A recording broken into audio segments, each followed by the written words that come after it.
नमस्कार दोस्तों, एक बार फिर से स्वागत है Bikku Bhojpuri news YouTube channel में। आप लोग के बता दें दोस्तों कि आशीष यादव यानी मघी के ट्रेंडिंग स्टार का एक बहुत ही बवाल का गाना आ गया है दोस्तों। जैसे कि आप लोग हमारे वीडियो में क्लिप के माध्यम से सुने होंगे दोस्तों, आशीष यादव गाते हुए नजर आ रहे हैं दोस्तों। और ये गाना बहुत तेजी से वायरल हो रहा है दोस्तों।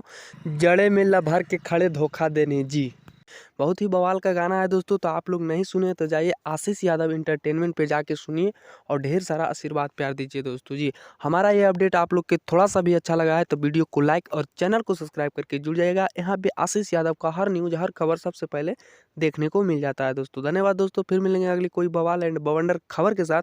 तब तक वीडियो को लाइक शेयर कर दीजिए दोस्तों।